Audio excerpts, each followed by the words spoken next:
और जैसा कि अभी कई वक्ताओं ने बताया कि जो श्रमिकों की समस्या थी उसके लिए काफ़ी आंदोलन हुए, खास करके यूरोप में बहुत बड़े आंदोलन हुए, पता होगा आपको। और हर व्यक्ति चाहे किसी पद पे हो, किसी न किसी रूप में श्रमिक है। लोगों के काम बांटे गए हैं कि कोई कुछ काम करता है, कोई कुछ काम करता है, लेकिन कितना बड़ा व्यक्ति है वो सेवा ही करता है। तो जैसा बताया गया कि पहले जो था कि श्रमिकों के जो काम के घंटे थे वो भी फिक्स नहीं थे, सुबह गया तो रात तक कर रहा है, सुबह तक कर रहा है। उनके जो परिवार थे उनके लिए क्या सुविधाएं होंगी उसकी व्यवस्था नहीं थी, काम का क्या उनको लाभ मिलेगा उसकी व्यवस्था नहीं थी, उनकी जो सामाजिक सुरक्षा है उसकी व्यवस्था नहीं थी। तो उसको देखते हुए बहुत बड़े आंदोलन हुए और उसके परिणाम स्वरूप आज का जो दिन है 1 मई का, कई सारे रेजोल्यूशन पास हुए और फाइनलाइज किया गया। सबसे बड़ा इसमें जो विषय था वो ये था कि जो श्रमिक हैं उनके काम के घंटों को फिक्स किया जाए। तो सामान्यतः देखा होगा आपने कि काम के जो घंटे हैं 8 घंटे फिक्स किए गए। यदि उसके ऊपर कोई कार्य करता है तो उसकी इच्छा से करेगा और उसको ओवर टाइम की व्यवस्था भी की जाती है। तो एक तरह से कहा जाए कि क्रांति थी ये कि किसी मजदूर का, जिसको कि आप सुबह से शाम तक रात तक काम ले रहे हैं, उसके लिए एक एक्ट बना के, एक रेजोल्यूशन पास करके ये व्यवस्था कर दी जाए कि आपको कोई व्यक्ति आपसे 8 घंटे से अधिक काम नहीं लेगा। यदि लेगा तो सबसे पहले उसमें आपकी इच्छा चाहिए, आपकी स्वीकृति चाहिए और उसके उपरांत आपको उस काम का अतिरिक्त मानदेय मिलेगा। अपने प्रदेश में ये यूँ कहें कि अपने देश में भी श्रमिकों को बहुत सारी सुविधाएं हैं और खास करके जो हमारे श्रमिक हैं, श्रमिक तो सब लोग हैं, लेकिन उसमें एक विशेष तरह के ऐसे लोग जो कि निर्माण की एक्टिविटी में लगे हुए हैं, उनको थोड़ा सा अलग से कैटेगराइज किया गया है।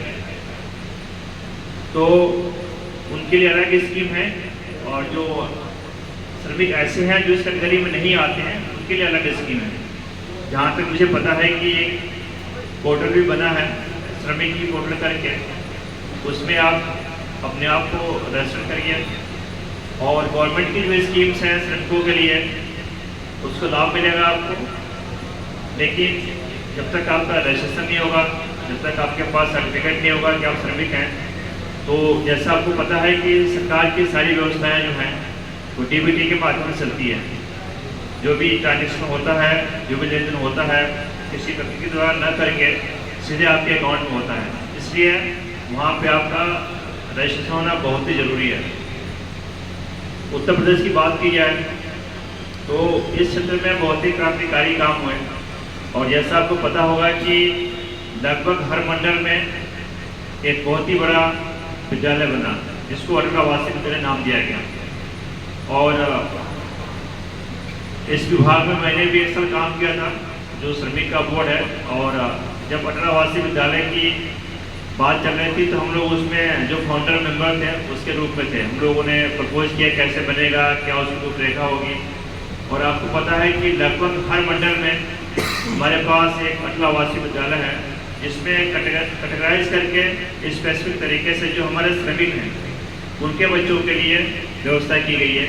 और यदि किसी ने कहीं विजिट किया होगा, देखा होगा कि ऐसा विद्यालय कोई विद्यालय नहीं है जहाँ पे ऐसी व्यवस्थाएं हों कि रहने के लिए, उनके खाने के लिए, किताब, कपड़े, पढ़ाई लिखाई, सब चीज़ वहाँ पे मुफ्त है। तो सबसे बड़ी स्कीम है गवर्नमेंट की। साथ ही साथ जैसा आपको पता है कि आयुष्मान कार्ड में 5 लाख का आपका चिकित्सा का कवरेज है।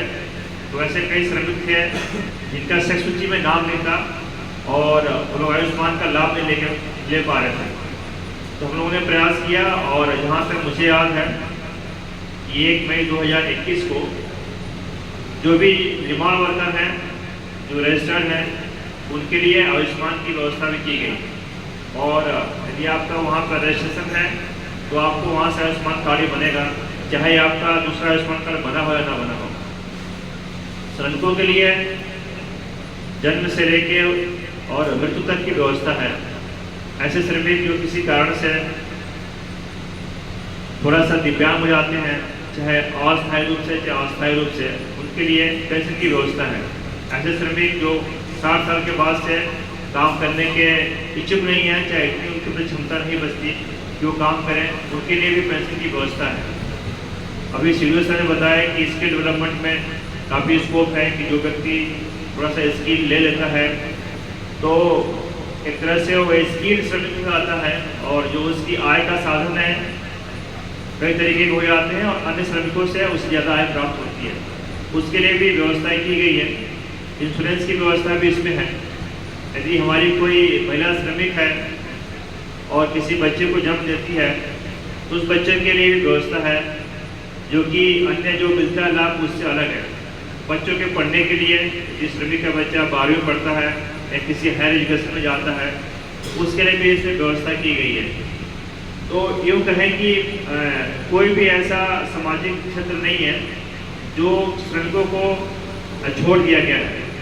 अभी बताया जाएगा आपको कि सबसे जो अच्छी इसमें स्कीम है कि ऐसे श्रमिक जिनकी लड़कियां हैं, उनकी शादी होती है तो मेरे ख्याल से उनको 50,000 से अधिक 51,000 के आसपास उनको धनराशि मिलती है, जबकि गवर्नमेंट की कोई ऐसी स्कीम नहीं जिसमें मिलती हो। और उसके लिए कुछ पात्रताएं हैं कि आप लगभग 100 दिन पहले से श्रमिक के रूप में रजिस्टर्ड हो। और अभी बात कही थी जो हमारे ये मैंने बताया कि जो बंधुआ मजदूर की बात है, तो आपने देखा होगा कि बंधुआ मजदूर तो अब एक तरह से कोई इतनी हिम्मत भी नहीं करता है किसी व्यक्ति को बंधुआ बना के काम कराए। और जहाँ भी ऐसे केस आते हैं तो उस पर हम लोग हमारे जो श्रम विभाग के लोग बहुत ही कड़ा उसमें एक्शन लेते हैं और सजा का प्रावधान भी है। और ऐसा कोई व्यक्ति जो बाल श्रम करा रहा है उसके लिए भी सजा का प्रावधान है। तो एक तरह से जो भी आपकी सुरक्षा है, जो भी आपकी समाज सुरक्षा है, जो भी आपके ऐसे ड्यू होते हैं जो कि कोई व्यक्ति काम करा के नहीं देता है आपको, सबके लिए गवर्नमेंट ने नॉर्म्स बनाए, गवर्नमेंट ने पॉलिसी बनाई। और आपके जो सेफ्टी है, आपकी जो सिक्योरिटी है, आपके जो परिवार हैं उनकी सेफ्टी सिक्योरिटी है। इन केस आप किसी तरह से दिव्यांग हो जाते हैं उनकी सिक्योरिटी है।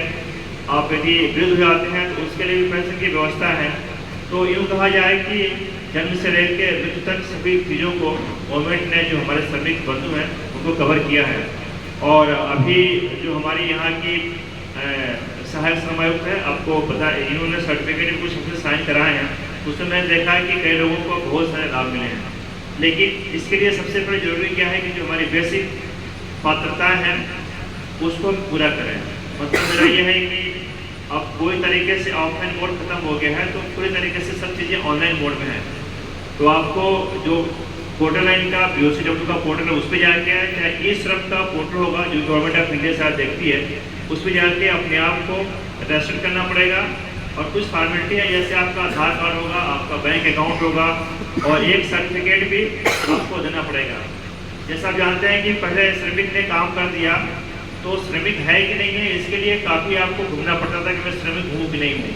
तो जो आपसे काम कराया है तो वो आपको सर्टिफिकेट नहीं दिया करता था कि भाई हम सर्टिफिकेट देंगे, क्या होगा क्या नहीं होगा। तो इसको देखते हुए जो व्यवस्था हम लोगों ने बनाई थी कि वो क्लॉज खत्म कर दिया कि कोई आपको सर्टिफाई करेगा। अब क्लॉज ये रहेगा कि आप खुद अपने आप को सर्टिफाई करके देंगे डेविड कि मैं श्रमिक हूँ, उसको मान ले जाएगा। तो ये जो फॉर्मेलिटी है आप कर लीजिएगा। जो पोर्टल्स है उस पर अपने आप को रजिस्टर करिए सबसे पहले। और जो भी श्रमिक है जो कि रजिस्टर्ड नहीं है उसको भी जाके बताएंगे कि आप रजिस्टर करिए, यदि आपको श्रम विभाग की जो भी योजनाएं हैं उसका लाभ देना पड़ेगा। और देखेंगे कि जितने डिपार्टमेंट्स हैं सबसे अच्छी योजनाएं श्रम विभाग की हैं। कोई भी एरिया है ऐसा नहीं जो कि अछूता हो।